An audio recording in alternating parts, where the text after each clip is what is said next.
Pagi. Hari ini sehat semua? Sehat. Kita yang absen ya hari ini semua ya?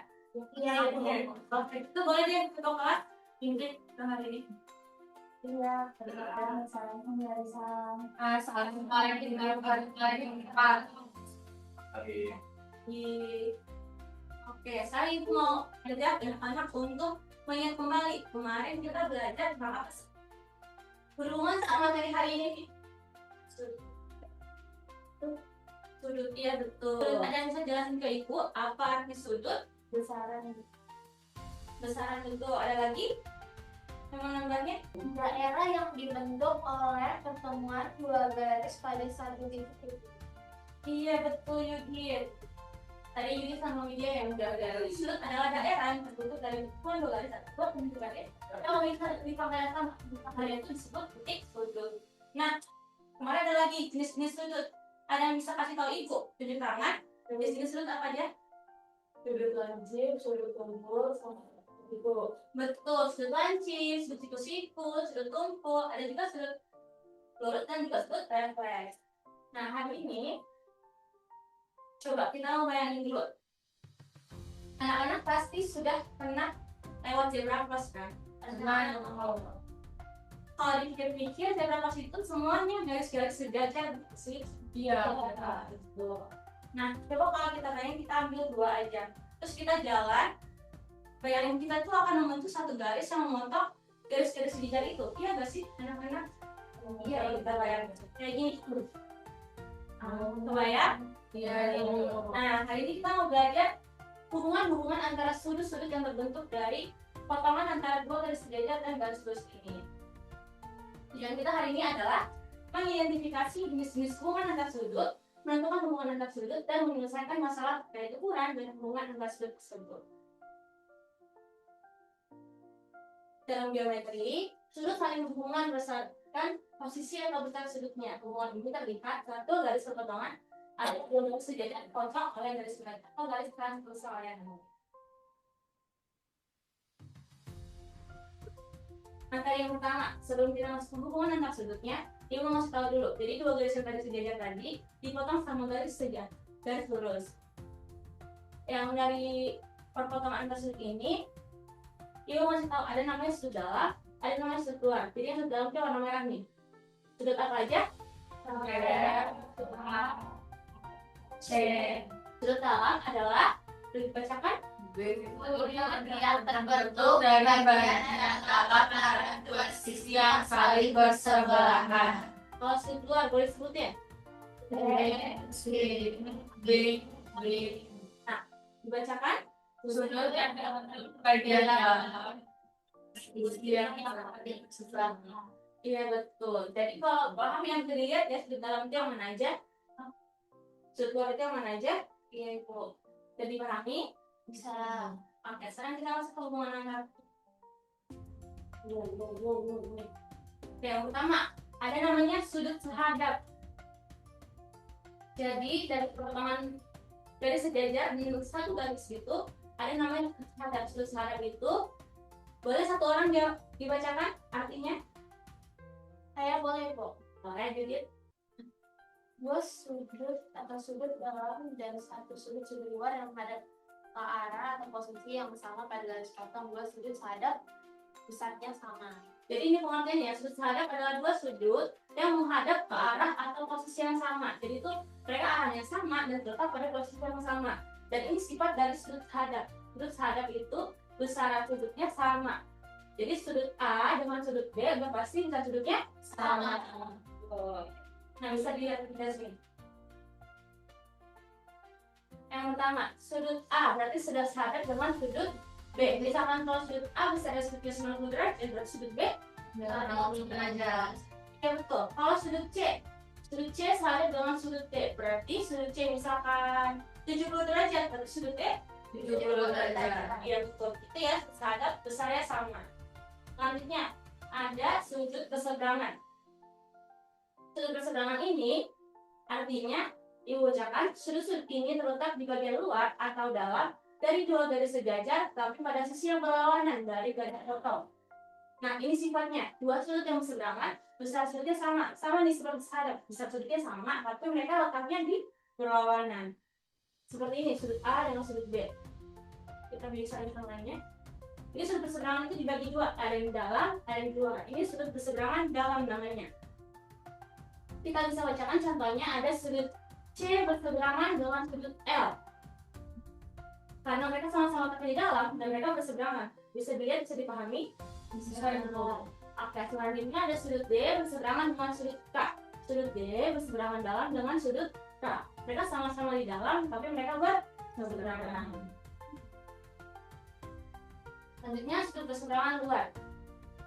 Sudut A berseberangan luar dengan sudut M. Sudut B berseberangan luar dengan sudut M. Mereka sama-sama di luar, betul?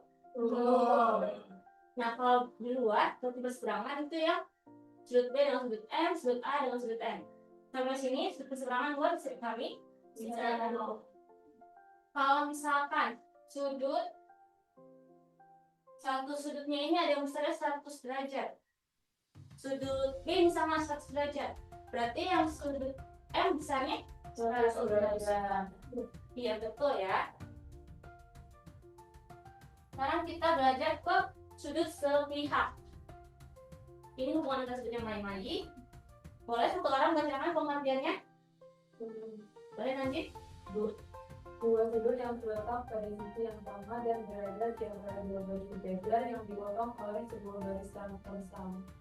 Dua sudut yang sepihak berjumlah 180. Kita lihat ke ilustrasi yang lain ya. Nah, ada yang dalam, ada yang luar. Sama kayak berseberangan, dibagi dua lagi. Kita pertama yang ke dalam dulu. Yang di dalam, ada yang jenis pada sudut A sepihak dalam dengan sudut B. Mereka sama-sama di dalam ya. Tapi mereka tuh posisinya sama, harus sama kalau sepihak itu. Jadi misalkan mereka sama-sama di atas atau mereka sama-sama di bawah gitu. Misalkan sudut A sepihak dalam dengan sudut B. Mereka tuh posisinya sama-sama di atas kan, di atas dari garis transversal. Iya atau tidak? Iya. Terus kalau misalnya kita isi di sini, dari yang sudut dalam ini, berarti sudut B sepihak dalam dengan sudut A. Selanjutnya ada lagi sudut C sepihak dengan sudut E. Selanjutnya ada sudut sepihak luar. Sudut sepihak luar, contohnya ini sudut E. Boleh dibacakan? Sudut E sepihak luar dengan sudut E. Selanjutnya ada lagi sudut B sepihak luar dengan sudut A. Misalkan, berarti kalau sudut C, tadi kan sifat dari sudut sepihak itu dua sudut yang sepihak kalau dijumlahkan berjumlah 180 derajat. Jadi misalnya kalau sudut C ditambahkan dengan sudut D sama dengan 180 derajat. Berarti kalau sudut E dan F ditambahkan, E dan F ditambahkan hasilnya berjumlah 180 derajat. Jadi misalnya kalau ini sudut H misalkan 90 derajat, berarti sudut G sama dengan 90 derajat. Tuh, jadi tinggal mengurangi salah satu sudut dengan 180 derajat aja ya. Nah, sekarang kita belajar tadi kan semua hubungan antara sudut. Sekarang itu mau hubungan antar sudut yang berseberangan luar. Boleh pria, boleh beribu. Sudut berseberangan luar aja dulu. Sudut A1 dengan B3, sudut luar dengan A4. Betul ya. Ya, sebelumnya mau tahu ini sudutnya A1, A2, A4, dan ini B1, B2, B3, dan B4 ya. Betul, kalian tampil ya tadi. Terus ada lagi kalau namanya sudut terhadap. Yang sudut itu jawab. Sudut terhadap ada yang boleh ada sah. Sudut A2 dengan sudut B2. Iya betul, itu sudut terhadap. Ada lagi ada sah? Sudut A3 dengan sudut B3. Iya betul, kalau sudut terhadap banyak ya sebenarnya. Ada A2, B2, A3, B3, A1, B1, A4, dan B4. Lalu yang terakhir, ada sudut namanya sudut sepihak. Ibu mau yang sudut sepihak luar. Boleh? Iksan jawab, sudut sepihak luar yang mana? Yang luar A1, Iya. B2, Tuh, ada lagi? A4, B3. Sudah dua itu. Iya. Oke, betul ya Ihsan. Oke, berarti anak sudah paham ya materi hari ini. Betul. Sekarang kita mau mengerjakan materi dulu.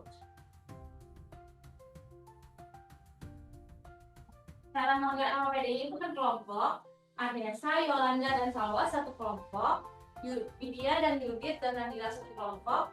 Ihsan, Nabil, Fitria, dan Enda satu kelompok. Ada di pizza yang juga Boleh kita kasih dulu. Pertama kita mau kerjain kegiatan satu dulu ya. Habis setelah kegiatan satu, kita balik lagi ke materi. Oke. Balik ke yang kegiatan satu. Yang kegiatan satu aja itu waktunya 2 menit.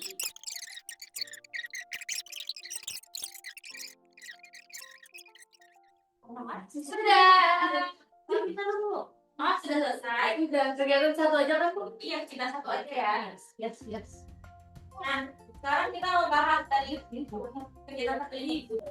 Gak boleh menyontek, ibu ada yang mau menyontek. Sekarang Ada spy. Sekarang ibu mau kelompok satu. Kalian kalau sudut sadar kalian siap aja. 1 dan 5, sama sudut 4 dan 8. Teman-teman yang lain salurannya sama. Sama.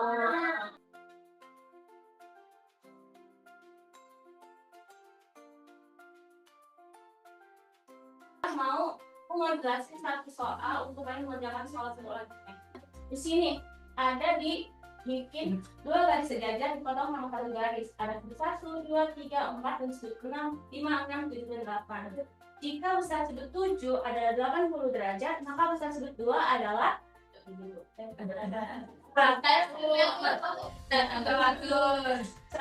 Karena apa tuh? Sepihak dalam. Coba kita lihat dulu sudut 7 gimana? Sudut 7 situ. Dan ditanya sudut 2. Sudut 7 dan sudut 2 sama-sama di atas dan mereka adalah sepihak, sama-sama di dalam. Jadi hubungannya adalah sepihak dalam dan berarti si pihak dalam itu sifatnya 180 derajat jumlahnya. betul. Kalau dijumlahin 180 derajat. Berarti jawabannya benar ya, Mbak? Berarti kalau kalian udah paham, kita lanjut ke kegiatan yang kedua. Boleh dikerjain ya anak-anak? Dan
Coba anak-anak materi hari ini dipahami? Paham.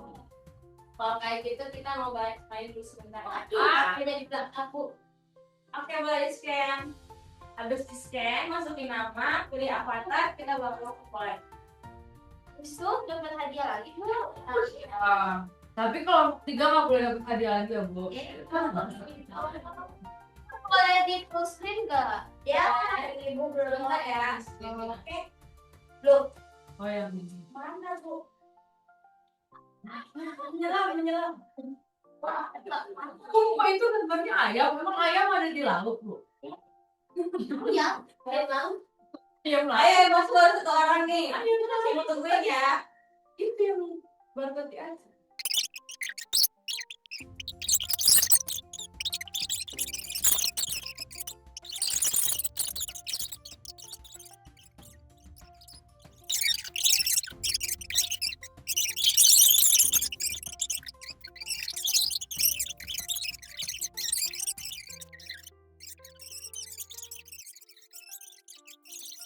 Keluarin aja Bu.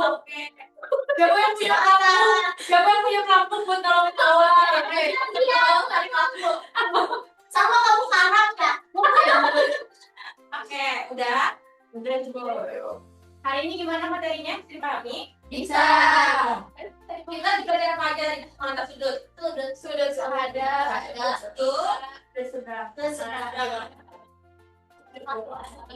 Sepirangan dalam, sepirangan luar. Ya. betul ya.